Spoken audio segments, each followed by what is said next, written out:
Hello. All right. Here we are right at 2 o'clock. And it looks like we already have a good group in here. Way to go, guys. Look at you. Already 56 of us here in the room. Thank you for joining us. If you're new to the channel, my name is Jordan Bunch. You most likely know that because you probably found this on one of the Facebook groups that I posted this to.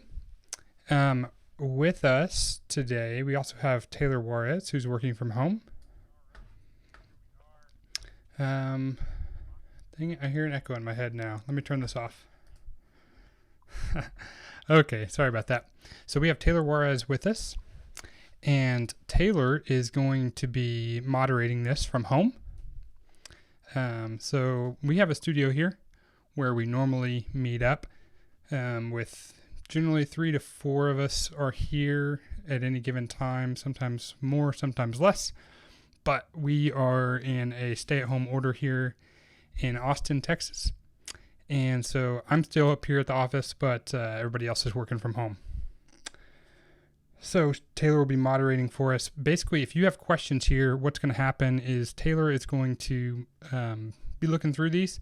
She's going to save them for us in the Q&A, because if I keep reading everybody's comments here, then there is no way I'm going to be able to stay focused.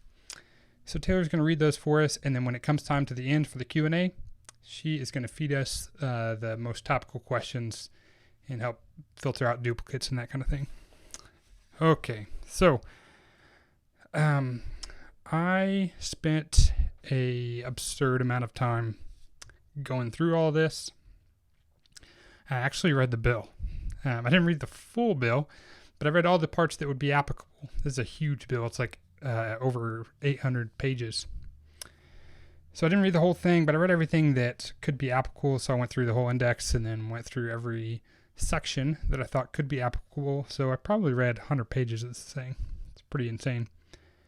And it's confusing. So I also confirmed a lot of what I heard with 3 different bankers, my accountant, and a conversation I had with a person from the SBA. So there's 3 real parts of this that I want to go over. The one that most people are talking about is just the expanded vocabulary for who gets included into unemployment benefits. So now, like gig workers and 1099 people, contractors, now have access to unemployment, whereas in the past they did not. So basically, this is really simple for you. If you fit into this category, you can get half of the average of the unemployment in your state plus $600 per, and that's per week. So, if that fits you, fantastic. There's going to be plenty of money there. There's also a good portion of this.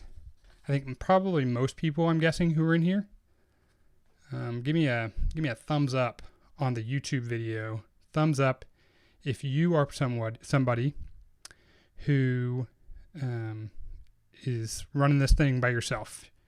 You're maybe a sole prop, or you're an independent contractor, or maybe you have an LLC, but you're the employee. You're the only one. Or maybe you're a husband and wife team. Give me a thumbs up if that's you, so I know who all is here doing that. And because it helps the YouTube algorithm. But I'm guessing that that's a majority of us here. And so this still, everything else that I'm about to say here potentially applies to you. Now, this first part of what I'm going to talk about, or I guess technically the second, definitely applies to you here. So this is the EIDL, the Economic Injury Disaster Loan. And this is where most people are confused, and a lot of people have been going onto the Facebook comments saying, oh, it's not really free money, it's a loan. Well, technically, it is a loan, but it is partially forgivable loan. So it's really more like a grant. And this is why so many people are confused about that, because it's called a loan instead of a grant. And the reason why it's called a loan is because it's wrapped up into something bigger. So the way that this works is if you needed a whole lot of money, say you needed $100,000, you could apply for a EIDL loan of $100,000. What they're going to do is they're going to give you $10,000 right off the bat. And that $10,000 is really no strings attached. They're not going to verify how you use that money. They're just going to give you $10,000 to get things going again. So you can use that however you need to. You don't have to have any employees for this. Again, this is available to anybody with a business entity, which includes sole proprietors. So they're telling us that we're going to get this money in 3 days. I highly doubt that because it's the government, right? So it's probably not going to be 3 days, but that's what they're telling us. And there's a little bit of hope there because they're doing this through direct deposit. So the way that you do this, let me say this too. If you needed more than the $10,000 as a part of this, you could potentially get it. Anything over that $10,000, we don't know exactly how long we would be waiting for that money. And it's going to be a loan that's pretty good interest rate, actually. It's going to be like around 4% is what I'm understanding. So yeah, pretty good interest rate. But you would have to pay that back with interest. Now, the other interesting thing that they're saying is that it can potentially be deferred for up to 12 months. So let's say I'm going to use big round numbers just to make things easy. Let's say you got a $100,000 loan, 10,000 of it you don't have to worry about, and you're going to get it right away. The other 90,000 you're going to get a little bit later. And you can defer that 90,000 for up to 12 months from the time that you get it. And then it will be accruing a 4% interest after that, which you will have to repay with interest. So that part of it is not free money, but the $10,000 is free money, literally just free money. I'm going to show you real quick what you need to do to get this. It's actually super simple. So you're going to go to this website, which is just SBA.gov. You can see right here, SBA.gov. And you're going to click here on the yellow bar up top. It just says the coronavirus apply for the EIDL. Let's click here. And here we go. Here is the loan application form. So you're literally just going to fill this out. So you are a business with not more than 500 people, or you're a sole proprietor without employees as an independent contractor. So again, you do not have to have employees to get this $10,000. So if that's you, you're going to click here. For me, I clicked on this one. We are a business with not more than 500 employees. So that qualifies us here. And then you also have to not be a felon and different kind of stuff like that. You have to not be a lobbyist. If you're shooting things that of an impure sexual nature, you can't be part of this. So anyways, that is really the only qualifications. This only takes 5-10 minutes to fill out. It's super simple. So that's all you have to do. Literally, that's it. Fill out that form. They're going to give you $10,000. Do it. Why not, right? Okay, so that really is so simple. So I'm going to move on. We may have questions from that. If we do, again, Taylor is going to curate them here for us as we go on. But let's talk about the PPP. This is the Payroll Protection Program. So this is another part of the CARES Act. It's called the Payroll Protection Program. Now, this is interesting because this is going to definitely involve anybody who, if you are a business that pays employees on payroll, this absolutely very clearly qualifies you. If you are a business who does not have a payroll outside of yourself, then you might still qualify. And I think what they're going to base it off of, what it seems that they're going to base it off of is sort of how you pay yourself. So if you're just kind of like running your business account just like it's your personal checking account and just kind of pulling money from there whenever you need to, then this is going to be difficult for you probably, because you're going to have a hard time saying what your payroll is. But if you have it set up where you are paying yourself as an employee, this might be easier for you. Now, I'm not saying it's not possible for you if you're doing it that way. It's just probably going to be a little bit more challenging. So what this is this is an SBA loan. But if it's used in the correct way, you also will not have to pay this back. So this is potentially the really big one. This is the one that I'm most excited about. Now, I've already applied for the EIDL because that took like 10 minutes. But the SBA loan, you have to apply with a lender. So you cannot apply for this one on the SBA's website. Let me show you this real quick. Go back. Go to this payroll protection program. So if you find it online, this is what you're going to find. It's just going to give you some information about this. But you can't actually apply for this here.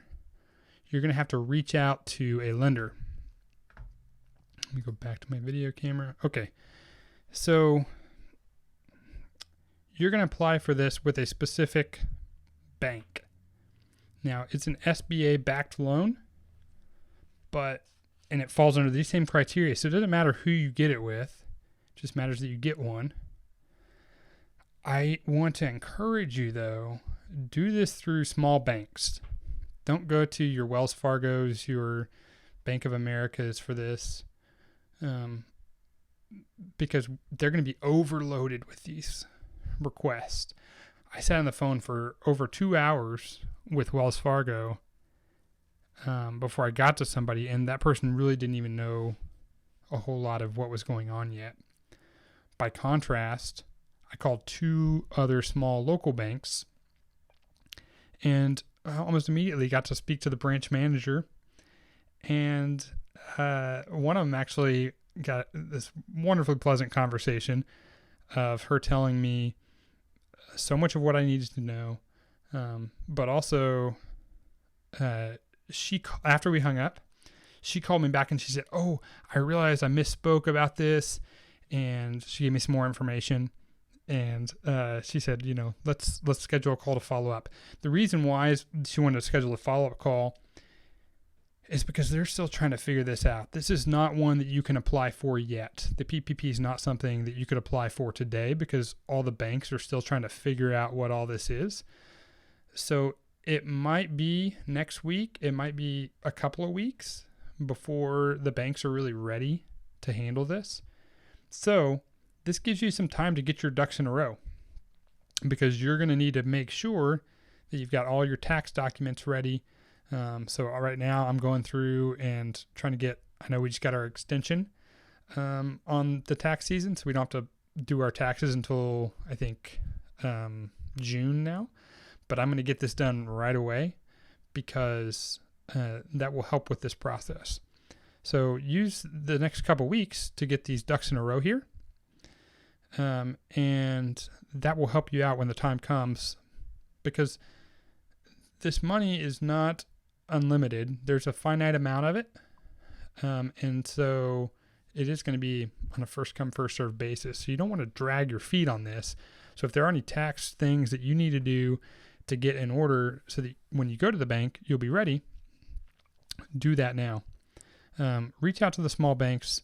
Also, I had another conversation with a fellow entrepreneur who is very familiar with these SBA loans, and some of the smaller, so most of the banks out there can do SBA loans, but they also have to have a certain number of SBA loans that they grant in order to qualify to do SBA loans again in the future, which they want to do. So obviously all the big banks are going to meet this, Citi, Wells Fargo, all these people they're going to meet this criteria. Probably the smaller banks will too, especially right now with all this going on. But it helps them to kind of meet their quota. Plus, you're going to get a much better customer service experience going through a local bank. You don't want to wait for multiple hours on the phone for one of these big banks right now. Okay, so let's talk about the details of what this is. So what this is you take over the last 12 months, your average payroll, your average monthly payroll, and you're going to multiply it by 2.5, 250% of your average monthly payroll, not including amounts for individual employees over $100,000. And you're going to get 250% of that. So just, again, I'm going to use round numbers because I'm not great at math. If your monthly payroll was $10,000, then you would be eligible for a $25,000 forgivable loan.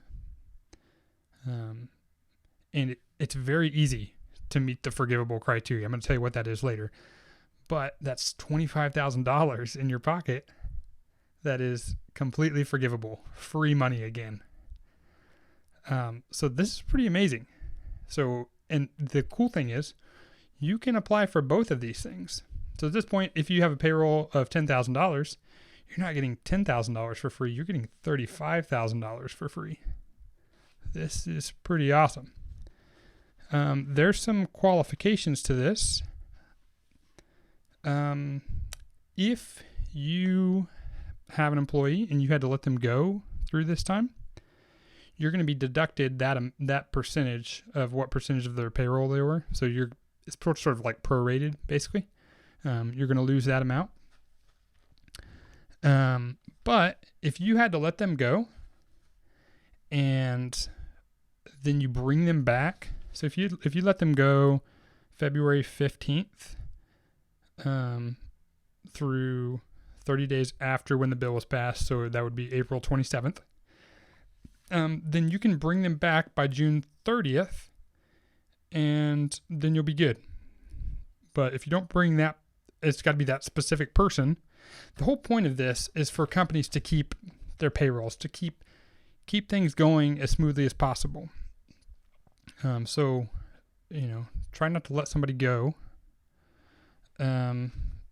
If you had to, as long as you bring them back by June 30th, it sounds like you're still good to go. Now, this money can't be used for just anything you want to. This doesn't mean, you can go out and buy, 3 S1Hs and all the S Pro lenses with this money. As long as, I guess you could, as long as you keep up your payroll. The only qualification here is they say that you have to spend this money on payroll, rent, utilities, mortgage interest, if you have that. These are the things that are qualifying expenses for this.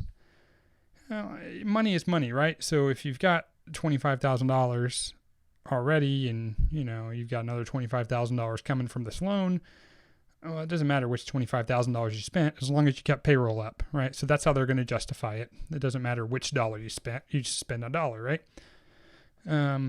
But that's what they're saying are the qualifications for how you are supposed to be using this money. So as long as you don't let anybody go, then you're not going to have to pay this money back. This is free money that they're giving you. So that's pretty stinking amazing. Okay. Let's see. Okay. The payroll average, when they look at the average, so basically they're going to be looking at like from February 15th, 2019. So we don't know exactly what all we're going to need to show to a bank to get this loan yet, but it's a pretty easy guess, right? We're going to need to be able to show payroll documents, and we're going to need to be able to show our tax returns. And probably they're going to want at least 2018 tax return, and they might want 2019 as well. And that's why over the next week, that's what I'm going to be doing, is getting all that in order for my accountant so that we can go ahead and file as soon as possible for 2019. But that's really, I don't know what else that they could really want besides those 2 documents. But that's how they're going to determine what you get in this payroll protection program is by having your payroll documents. So if you use someone, like we use Paychex to process all of our payroll and take care of our payroll taxes and all that kind of stuff. Paychex with an X. It's an actual brand name, not just the word Paychex. But I'll be able to go to the portal and just hit export on those months and be able to bring that into the loan officer along with my tax returns. And that should be all I really need. And then I'll be able to work with that loan officer. Okay. So hang on. We got one more thing I want to talk about, and then we'll go into questions. Okay. So this is another one that is not just for, I think I already said this, that this is not just for businesses like mine that are, LLC S corps that employ other people. This is also good for self-employed and sole prop people. Again, they're going to use this 100K mark, 100K in a year. So, they're not going to, let's say you made, what's a round number from divided by 12, 96, 108, I guess. Let's say you made $108,000 that you're saying is your salary and you're a sole prop or you're self-employed. And you made $108,000. They're only going to take 100,000 of that, right? So instead of getting my math's no good. Let's see. Why did I grab 108? I don't know. But basically, they're going to reduce that. So if 96 is easier, right? Because it's divided by 12. Man, I'm no good at math. The point is, take your monthly salary at $100,000, and that's where they would cap it, and whatever that is, in the course of a month, that's what you can multiply by 2.5, right? The tricky part is you're going to have to prove that you paid yourself that, and a lot of people are pouring a lot of their money right back into their business, or there's some blurry lines between what is the business and what's theirs, and they're doing this for, tax advantage reasons. There's, so if you've been taking advantage of some of those sort of loopholes, if you will, for tax reasons, you might be out of luck here when it comes to this payroll protection program. You're going to have to just work with your accountant on this. Once the time comes, I would still highly encourage you. Like, all they can do is say no, right? So still go to the bank, talk to them, tell them your situation. If you need to go back to your accountant, I don't know, maybe you can go back and refile your 2018 and 2019 taxes in a way that is more beneficial, and you kind of weigh the pros and cons here. I don't know. But that's where you're in a tricky situation of maybe you can access this and maybe you can't. And the truth is, even the banks don't know yet. They're still sorting all that out right now. But they are saying that it is available to you as a self-employed person or as a sole prop. So potentially you have access to this as well. I think it's going to come down to how are you paying yourself. The other part of this, and this is for everybody under the PPP. If you have employees who do not live in the U.S., then you're not going to get compensated for those employees. So, I know there's, for example, there's some editing houses who, have people who work remotely from other nations. You're not going to get to count them on as a part of that payroll. So, if you've got a dozen people that work for you in the Philippines, and one person who works for you here in the U.S., then you're only going to get to count that one person who works for you in this payroll part. So they're not, again, the whole point of this, the spirit of this is to keep Americans in in a similar economic place to where they were before all this happened, to be able to keep their jobs. So they're not trying to support the employees of other nations with the stimulus. So that's the reason why that is there. And I imagine that probably does count for a lot of people. Even if you are, a solo shooter, a lot of people are getting editors from other nations. So you cannot count those employees as a part of this. Man, that was a lot. Okay. Let us go to Q&A time. All right, with Taylor Juarez. Okay. So I'm going to read some questions here.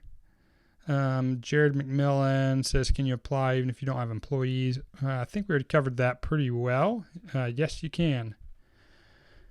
Esteban Favela says, question regarding the EIDL. If you're doing both W-2 and 1099 gigs, would you be able to receive unemployment benefits because of the W-2 gigs and also the EIDL loan for the 1099 sole prop gigs? That's a great question, and I believe the answer is yes. Now, there is a piece of this. If we look, I'm going to go and show you this real quick. Let's go back here. We got to check all these things off before it'll let me see the next screen. But there's a piece of this that asks you a question. This is the actual form here, so you can see what all you need. But one of the questions that you have to answer is compensation from other sources received as a result of the disaster. So if you apply for unemployment as a W-2 employee of he says a gig, so I guess that means maybe you have a client who's qualified you as a W-2 employee and they've laid you off. So if that's the case, then you could apply for the unemployment benefits. But you're going to need to mark that here. And I don't know how that will affect it. But I do know they're wanting you to let them know about that. So you need to make sure you're honest there. Because they're all talking to each other, I assume. And also, we should be honest people. Okay. Memphis Magic Mirror. Ooh, I like that name. 3 M's. Would your unemployment benefits be affected if you apply for the loan? It should not. That should be a whole separate thing. And I think that kind of answers the same question there that Esteban was asking. But it seems to me that you can apply for both. I think that what we need to do here is apply for anything that we are that's accessible to us. Now, I'm not really going to get into. There's a whole. I think that there's. For a lot of people, they're going to feel like there's an ethics question here, and that's maybe a fair point. So this is definitely not going to be an ethics seminar on this. I think everybody has to handle this in the way that, kind of fits best with them, right? But I think it's also important to understand that we don't know how long this is going to drag on. So somebody asked me earlier, I forget who it was, but they asked me kind of about that, like, okay, well, maybe I should save this for other people who need it more during this time. And the fact is, they said that because they said I wasn't really affected. My business wasn't really affected much by this. And if that's true, like, and you feel fine about not doing it, then cool, don't do it, do what feels right to you. But we don't know how long this is going to drag on either. The state of Virginia just moved their stay-at-home order on through into June. So we don't know how long this is going to last. And you don't know how this is going to affect your business yet. And this money is going to dry up. The EIDL, there's only $10 billion. And there's about 30 million businesses in the U.S. So there's about 30 million potential applicants for this money, and only 1 million people that can get it if they're giving out $10,000 per applicant.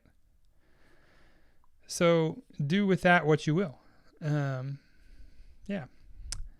just remember that you do need to, on this form, you do need to mark and note that you're receiving compensation from other sources received as a result of this disaster. So you are going to need to say that when you fill that out. Okay, Mike Mickelson, I guess is how you say that. Is the loan per individual or business entity? I have 2 entities and we use both to pay employees. This is a great question. And I think I can answer it pretty well. So for the EIDL, this is one where I'm a little more confused about, Mike. With the EIDL, I am assuming that you can apply for this with both. I don't see any reason why you can't. So there's another layer to this, though, which is the PPP. So that one, if those employees are, if you have like 2 separate entities and it's 2 separate sets of employees, the payroll's different for those, absolutely. There's no reason why you shouldn't be able to get both, because this is the spirit, again, of this bill is to try to keep employees in place. So if that's the spirit of this bill, then absolutely, like, this is going to be accessible for both those businesses. Now, if you're like me and you have two entities, I have 2 LLC S corps, but it's the same employees that work for both. I actually run all the payroll through one of those LLCs. The other one I don't run payroll through. So because I have it separated that way, I'm only going to apply for one PPP SBA loan. Now, if I had 2 separate businesses that were 2 separate payrolls, I would absolutely apply for 2 PPP SBA loans. Think about this, it's like sort of like if I had a restaurant, if I had 2 restaurants or across the street from each other, like some of my people here, my neighbors over on Main Street, I've got 2 sets of employees and 2 sets of payroll. I should be able to apply for this twice to be able to take care of the employees of both of those businesses. But if I have a taco shop that's also a bakery, and those are separate entities that live in the same building and it employs the same people, then I should only apply for this once. So do with that what you will there. Okay, Dave Mabbott. Dave Mabbott says, if you have a home office, edit bay, studio in the garage, can you pay your home mortgage with the money? So when it says mortgages, it actually says you can pay your mortgage interest. It doesn't say you can pay the principal. So again, also, since you're doing this as a home office, when you're doing your taxes, you can only write off a certain percentage of the home, right? You can't write off the full home. You can write off a certain percentage that you're using as an office. But you don't get to write off, all the bedrooms and bathrooms and living rooms and everything, right? So you might only get a percentage of the interest of that. If it was a separate building, that'd be a whole nother story, and you get to write off the whole or not write off, but you'd be able to use the money to pay off all that interest. In a home, that's tricky, but definitely not for the mortgage principal, just for the interest. Okay, George says, as employer, can we count 1099 contractors as employees? If they are part of your regular payroll, then absolutely, yeah, you can. So what you're going to do, Ian, you're going to go to your bank with your tax documents and with your payroll statements, which is going to include your 1099 employees. So you're going to be able to show the average of that, and that's what you're going to get paid for. So that's certainly my understanding of it anyway, just George. Okay, Peyton and Frank. Hey, Peyton. What she says, what I have read online is that $10,000 from EIDL is only forgivable under certain stipulations, but that's not what I'm saying. Okay, yeah. So the reason why you're confused about this is because people are confusing the EIDL and the PPP. Those are completely different things. They're both part of the same CARES Act, but they are different things completely. The $10,000 has no stipulations to it. The $10,000 for the EIDL. This is, hey, America, sorry, we're going to get you this money in your hands as quick as possible to help relieve you and stop the bleeding as fast as we can.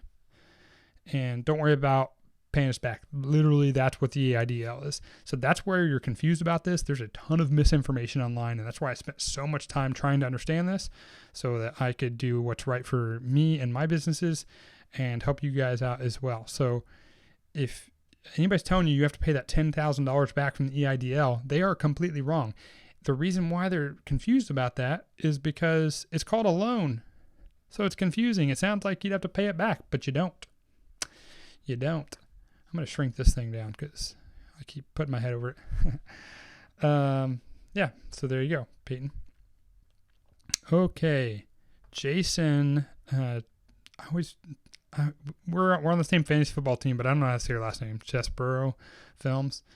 He says the SBA site asks for business activity category. What category did you select? The closest I found was communication. Right, I remember that. Yeah, it was, let me pull this up for you guys so you guys can see what we're talking about here. Organization type. Oh, no, that's not that. Where was it? It was somewhere in here. Business activity. Here we go. Yeah, so here's the stuff that we can select here. So I think this is going to depend on your business. You could certainly put communications down. If you do that, you get nothing else to say here. What I did was I chose business services. And let's see, I think I did advertising and sales because we make advertisements for businesses, but if you're doing weddings, maybe you shouldn't do that one. This is I was going through these and I was like, I don't feel like any of these really fit. But yeah, I guess, personal services. That's what you should do. You should do personal services. Maybe online dating if you do weddings. Boy, I don't know. I'll tell you, this is what I did yeah, I already told you. I guess you could say entertainment services maybe. We're going to have to choose another category there. None of those fit. Yeah. So, I mean, choose communications if you feel like that's right, but I chose business services and then did advertising and sales. So hopefully that sort of answers your question. Sorry, I don't know why they don't have more categories there. That's weird. Okay, Wedding Mix says, do you know how many people we'll have to bring back for the PPP to be forgiven? Most of our workers are 1099 and part-time, and we had many come and go during 2019. That's going to be a really tricky situation. So I don't know. Honestly, I don't know how to answer that question. My employees are all W-2 employees. Maybe I'll say something a little bit about that. Because for a while I was doing this wrong. I was paying my people as 1099 employees or contractors, and I should have been paying them as W-2 employees, but I didn't understand the law there until I spoke with my accountant a little bit more about it. But my guess is for a lot of you, if you're doing any of these things, like if you're supplying gear, if you're telling people what they need to wear, when to show up, how to shoot, if you're giving them these kind of like details, you're going to have potentially a hard time explaining to the IRS why these people are being paid as 1099 contractors, and you might end up owing a whole lot of payroll taxes. So talk to your accountant because you might need to change things up going forward. But I don't know about, I can't answer your question, Wedding Mix. I'm sorry. Tyler Burns says, please clarify how this applies to self-employed individuals with no payroll. Okay, so Tyler, I assume you're talking about the PPP because that's the kind of confusing one. The EIDL, again, just apply for it. You're going to get that $10,000 and you're done with it. You don't have to pay it back. So for the PPP, Tyler, how this applies to individuals with no employees is that if you are paying yourself as a part of your payroll, you should up to $100,000. You should be able to get this 2.5x. It says one of the criteria that it says is for self-employed and sole prop, so it is including those people. The tricky part is going to be how this actually works in reality once you start applying for it with your lender, and that's something you're going to have to work on with your lender and your accountant. Because it's potential that you go to your lender and they say, oh, this is a mess. Nope, sorry. And if that happens, you should ask that lender, what does this need to look like in order for me to be approved? And if you can go back to your accountant and make those adjustments and maybe even refile your taxes, do a refile in 2018 if you had to, that might work out for you. So all I know is that they have said that this does include self-employed and sole prop, but not more than $100,000 a year. But the details of how that gets worked out is still, honestly, it's yet to be determined. The banks don't even know how they're going to do this yet. So that's the best that I can answer this question. Oh, he said he's talking about EIDL. Well, the EIDL is simple. Just apply for it. It doesn't matter. You should just get the money. Okay. So, Jake Media. What if I have my own LLC on the side, but also have a full-time job with a completely unrelated company that I still get? Okay, let me read this again. Sorry. What if I have my own LLC on the side, but also have a full-time job with a completely unrelated company that I still get regular pay from? Would I still be eligible for the EIDL? Yes, absolutely. Yeah. This is fine for your side gig. This is your side gig. You still qualify for this EIDL. They're not asking any kind of information on this form about what your other employment is. So I'm going to go back and show you what's on this form. You're going to put in your business information here, your organization type. So you've got your LLC that you're a part of. Mark it if it's S Corp there.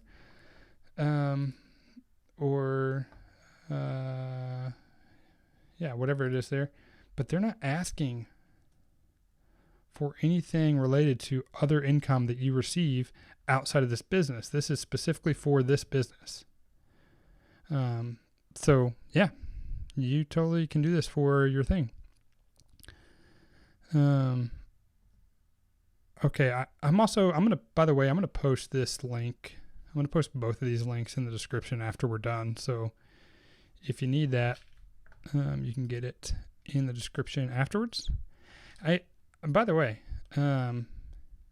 if you're still here, please do me a favor, click like on this video, because I spent 43 minutes so far here with you helping answer your questions. So hit the like button. And it looks like right now there are 70 people watching, so there better be at least 70 likes on this thing. All right, go ahead, click it. And also click subscribe, because we're going to be making more content. I got time on my hands now. All right. We don't have any weddings anytime soon. We don't have any corporate events anytime soon. So we're going to be making some more content. We've got some more plans for that. So please do hit subscribe as well. Okay. Next, Focus Eyes says, I just started my business for LLC this year. Can I still apply? Great question. The answer is yes, you can still apply. This is, man, that's a deal right there. You just started your business and you just got your first $10,000 gig. Yeah, you can. And you can actually, again, this is going to depend on how your business is set up. And my guess is if you just started this year, you're probably not making much, and you probably didn't make much in January and February. But if you did, you could actually use January and February as your average 2 months of payroll to apply for the PPP. Do you see how much detail I read into this thing? I'm telling you, I spent a lot of time figuring all this out for you guys. So yeah, even for those with new businesses, you can absolutely do this. Okay, awesome. Okay, let's see. All right, I'm looking at 51 of you. Click the like button. That means there's another 19 of you who didn't. You better go click that like button. See what I'm doing for you guys? All right. Jason Wang. He says, for EIDL as a sole proprietor, do you qualify if you run finances out of your personal bank account? For EIDL as a sole qualifier. Yeah, it doesn't matter if it's a personal or business bank account because they're not asking. This form is so short. Like literally you should be able to fill this out in 5 minutes, 10 minutes if you're having a lot of trouble deciding what kind of business activity you do. But it doesn't matter. They're not going to even know what kind of bank account they're sending this money to. They just know that they're sending it to a bank account. You're going to put in your account number and your routing number and the name of the institution, and that's it.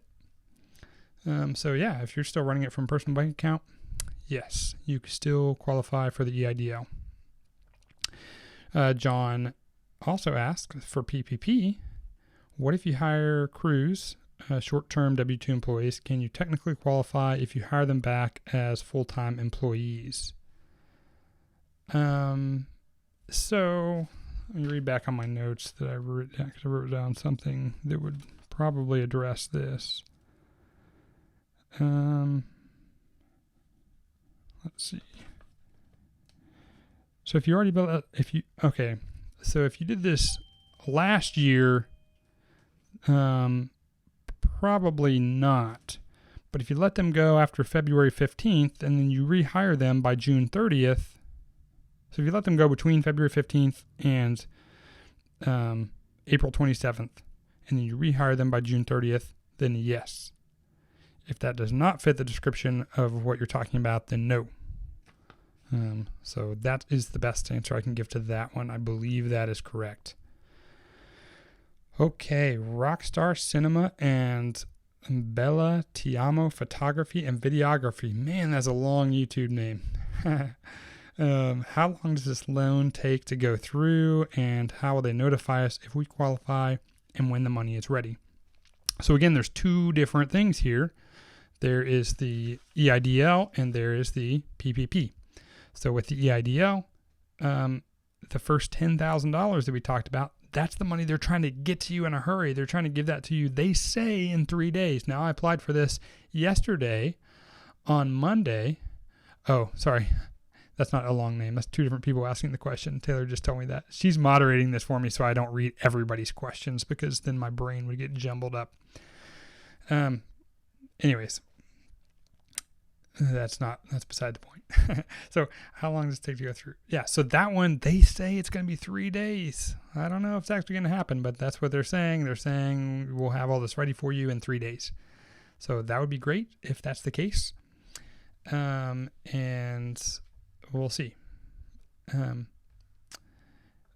But they may not notify you for the EIDL. They might just put the money in your account. Because I applied for this thing and they did not send any kind of email, and I've confirmed with a bunch of other people that they're not doing, that they're not sending them an email either. Now we do get a little registration kind of code number that you need to print out or at least do a screenshot of or whatever, so you have that number so you can confirm that you did apply for this thing. But what they're telling people is just look in your bank accounts, and it should be there in 3 days. To be determined. If that's true, then I should get a $10,000 check on Thursday or direct deposit into my mail, into my bank account. So, we'll see if that happens. Hopefully it does. But if not, it should be shortly after. The other part of it, they're not saying. And the PPP, we don't really know because we can't even apply for that one yet. We've got to wait until the banks kind of sort this out and figure out how they're going to do this and how they're going to qualify people and all that kind of stuff. But basically, the federal government was trying to make this as easy as possible for people. Now, we all know the federal government is really bad at trying to do things as easy as possible for people. But that was kind of their goal, and they're trying to make this really fast. But that's why the $10,000 is there, is sort of like to tide you over until the other part can come. Okay, So Taylor says there's still some general confusion about what money is forgiven and what money you have to pay back and prove how you used it. So I'm going to clarify that again.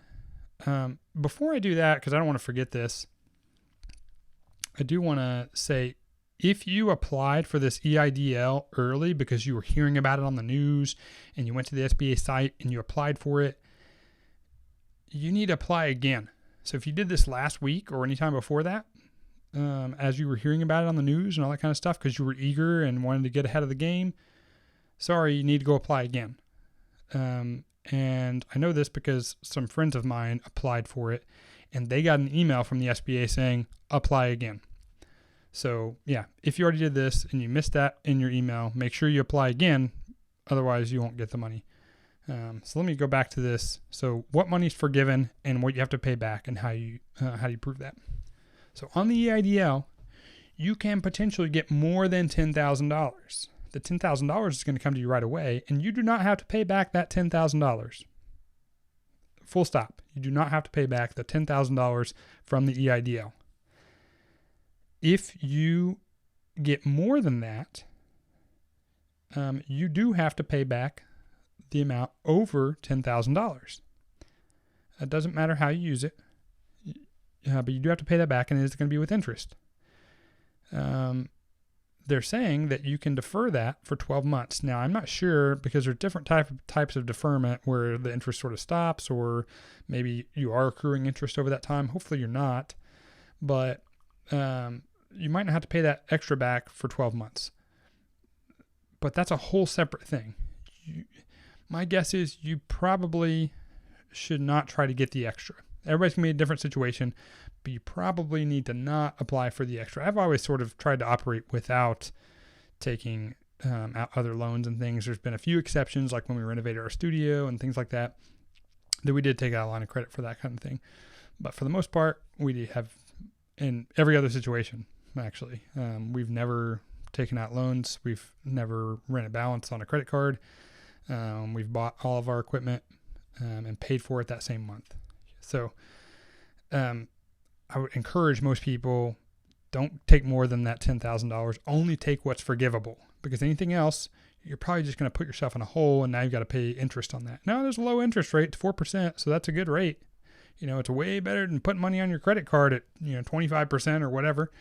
Way better than getting a payday loan. So it's definitely a good rate at 4%, but it's still debt and it's accruing interest if you take more than the $10,000. But again, the $10,000 from the EIDL, that's free. Now the PPP part, that is, again, it's going to be forgiven as long as you keep those employees on payroll. So that's really the only way they're going to qualify. Again, they're telling you have to use the money for payroll, rent, utilities, mortgage interest. So, if you're using it for your internet and all that kind of stuff, that's fine. That's part of your utilities. But the kind of the tangible way that this is actually going to work is they're going to look and see, did you keep your employees? If you did, fine. You don't have to pay it back. If you didn't, then there's going to be some consequences. You're going to have to pay some of that back. It's going to be a fair interest rate, around 4 or 5%, but you are going to have to pay back that if you let go of your employees. So hopefully that cleared that up, because I know it's confusing because the EIDL is called a loan, and that's because it is. It's technically a loan. It's just the first $10,000 of it they're giving to you right away is forgivable. So in function, it's a grant, not a loan, and that's why there's so much confusion about it, because it's not called a grant, it's called a loan. It would have been a lot easier if this was, or maybe not easier, but it would have been less confusing to people if it was two separate things, if you could get the $10,000 grant and then you could apply for this extra loan, but that's not the way they did it. So that's why people are confused, because it's called a loan, but you don't have to pay back the $10,000, and there's really no strings attached to that. Whew. Okay, what else? Let's see. Wedding Films says, would you do a video on Friday to let us know if you got your money? I'll at least post it in the comments. Now, do subscribe, and one of the things that we're going to do actually is we're going to start doing some film critiques on here. So if you want to get those film critiques, if you want to get your film potentially critiqued, send it on over, and I'm going to do some live film critiques. For the last 4 years, I think, I've been a judge at WPPI. It's an international filmmaking competition for wedding and commercial filmmakers. And I love getting to do that and be able to help the community in that way. So I'd be happy to help critique your films. If we'll do one of those this week, and I will let you know in that video if I got it or not. So, yep, I will let you know. Wedding Mix says, we are a C Corp for the EIDL application. What do we put for the question, is your business owned by a business entity? Okay, that's a great question, and I had some confusion around that too. I had to do some real Google searching when I was filling that out. My understanding of what I read is that it is not owned by a business entity. So it's your C Corp is owned by you.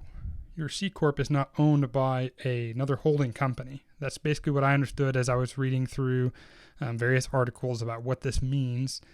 And it sounds like no, you would answer no to that question. You own the company, not a business entity. Okay. Our Westward Hearts says, what if I now realize I entered some info incorrectly on the EIDL application? Do you think I should reapply, or does it really not matter? I don't know, and it's probably going to depend on what you answered incorrectly. But yeah, I don't know how to answer that, honestly, because it depends on what you answered incorrectly. But, you know, if you don't get something back within, like, this week, maybe you should reapply. Yeah. Okay, Bella Tiamo Photography and Videography says, do we need to do anything to make it forgivable, or is it automatic? The EIDL is just automatic. You get the $10,000, you do what you need to do with the money. You don't tell anybody, you don't have to tell anybody what you did with the money. The EIDL first $10,000 is just plain forgiven right away. It's just a grant, you know. We call it a loan because that's what it's technically called, but it's just a grant, and you don't have to do anything else. You get that $10,000, and I was going to say you go to the Bahamas, but you don't go to the Bahamas right now. Sad day. I missed my trip to the Bahamas because it was supposed to be like the week right before we shut down, and everything was crazy. So, yeah. So we made the decision not to go to the Bahamas. Awesome. Well, this has been great. This video is going to be like the live videos on YouTube. Stay on YouTube. Well, at least I get the option to, and I will keep this video up on YouTube. I'm not going to take it down. So you guys are all going to be able to see this again if you missed stuff. Again, click that like button. And make sure you subscribe. Also hit the bell, right? That's what you do. You have to hit the like, subscribe, and bell, because I spent an hour with you here helping you out, and like a dozen hours going through all this so I can answer all your questions. Hopefully this has been super helpful. Let's see. Do we have any other questions? Bella Tiamo. She's supposed to be in Mexico right now. I know. So many sad travel things, but you know, we do what we got to do to help people out. We want to keep everybody safe and healthy. So it was definitely a major bummer, but we do what we got to do. Okay. Well, Taylor's not giving me any more questions right now. So I think, and we've spent an hour here, so I think we're going to wrap this up. Again, thanks for spending some time with me here. If you haven't already, click the like, click subscribe, join the Film Mavericks Facebook group. If you're not a part of that yet, you want to make sure and hop over to Film Mavericks group on Facebook. It is a fantastic group of filmmakers. There's like 4,500 filmmakers on that group who are all awesome and kind and helpful to each other. It's pretty remarkable. Kind of a cool spot here on Facebook. So anyways, thanks again. And I will see you soon on a film critique. So take care. We'll see you soon.